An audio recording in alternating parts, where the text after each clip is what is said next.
The Samsung Galaxy S25 Ultra is another shameless cash grab from Samsung.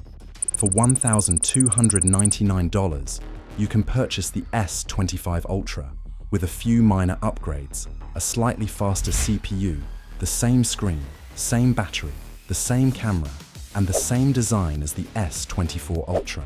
The S24 Ultra, which looks like the 23 Ultra and 22 Ultra.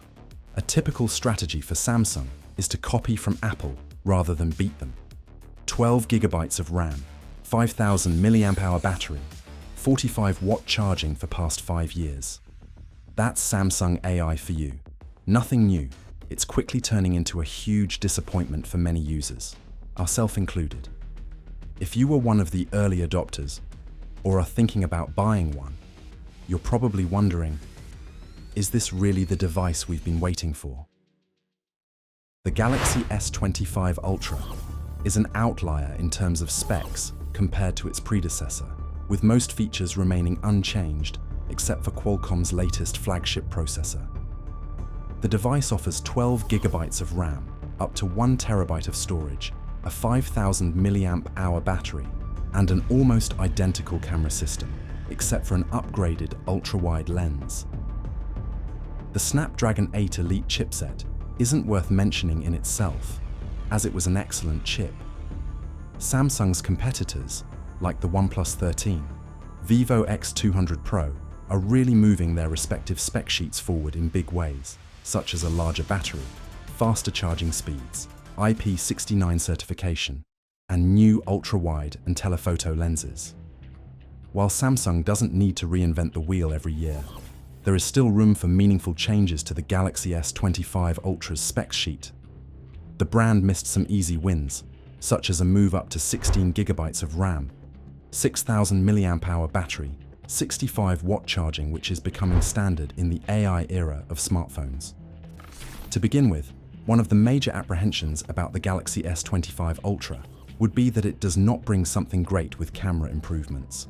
It shall carry the same basic sensor and zoom capability as that of its predecessor, S24 Ultra. There is a minor upgrade in the wide-angle lens to 50 megapixels, but many users give more importance to primary and zoom functionality advancements. This lack of major camera upgrade could disappoint photography enthusiasts who are seeking better capabilities. Competitors like Vivo X200 Pro uses a triple camera system with a 50 megapixel main camera, a 200 megapixel periscope telephoto camera, and a 50 megapixel ultra-wide, making it a great alternative in the camera smartphone market. The S25 Ultra, the only model with an S Pen, has slightly downgraded its functionality. The S Pen was previously used with low-frequency Bluetooth for air actions, allowing users to control apps, navigate photos, and use it as a remote camera shutter. Bluetooth was removed since few people were using it, and some of those features have since made it to other devices.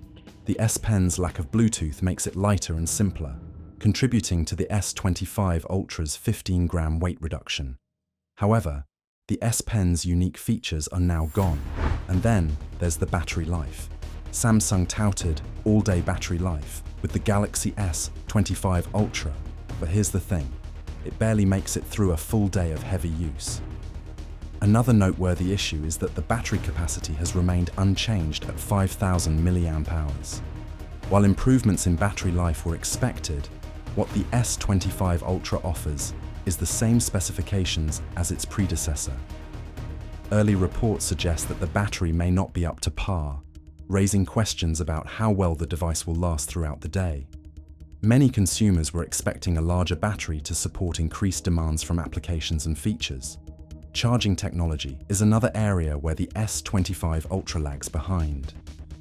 It still supports 45-watt charging, a standard that has not changed from previous models.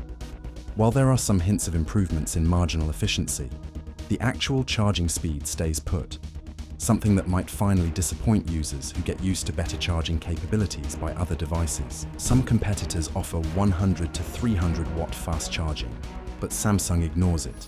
This year, Samsung goes all in on AI. The Galaxy S 25 series arrives chock full of One UI 7 based on Android 15, boosted Galaxy AI features. From generative editing tools to better object removal and video upscaling, these features sound cool on paper. But let's be real, is AI enough to justify an upgrade? Many of these features will also trickle down to the older models, like the S24 Ultra, through software updates. At which point, why spend more than $1,300 on a new phone when last year's model can do nearly everything this one can? Let's start with the design. The Galaxy S25 looks gorgeous in pictures, sleek, premium, with those thin bezels and shiny finishes. But when you hold it in your hand, that feeling of premium kind of goes out the window. The Galaxy S25 Ultra has gone for a flat frame with rounded corners, a departure from its Note-inspired predecessors. But here's the thing, it looks boring. Critics call it a glass and metal slab with no distinctive identity. And if you thought last year's S24 Ultra was big, this one takes it to another level with massive 6.9-inch display. It's lighter and more comfortable to hold, to be sure, but at what cost? All the charm and distinctiveness are completely lost. It feels like Samsung is playing it safe here, really too safe. This is not enough in times when brands like Xiaomi and Vivo are pushing the limits of design. And talking about money, Samsung kept the starting price of the Galaxy S25 Ultra at $1,300 this year, which is a feat it has achieved without rumors of an increase in price for the second year in a row. The S25 Ultra is now worse value than ever before, given its similarity to cheaper flagships like the OnePlus 13, Vivo X200 Pro, and Pixel 9 Pro XL. The next couple of months will bring large discounts on last year's Galaxy S24 Ultra, as carriers and retailers scramble to sell their remaining inventory. The S Pen doesn't feel so necessary without its Bluetooth LE-based toolset. The additional telephoto lens and upgraded ultra-wide don't quite feel worth the cost, when there are similar options on the market that often come with slightly better hardware. And don't forget, last year's S24 Ultra will likely be discounted soon. With 6 years of software support still promised for that model, why not save yourself a few $100s? So, where does that leave us? The Galaxy S25 series feels like a missed opportunity for Samsung. Instead of pushing boundaries and setting new standards for flagship phones, they've delivered an incremental update that fails to excite. Sure, some people might appreciate the minor improvements in AI or camera hardware, but for most users, this just doesn't feel worth it. So, what are your feelings about the series of Galaxy S25? Are you as disappointed as we are, or do you believe Samsung still has something in its sleeve? Share with us your thoughts in the comments section. Don't forget to give this video a thumbs up if it has been helpful. And as always, subscribe for even more tech reviews and updates.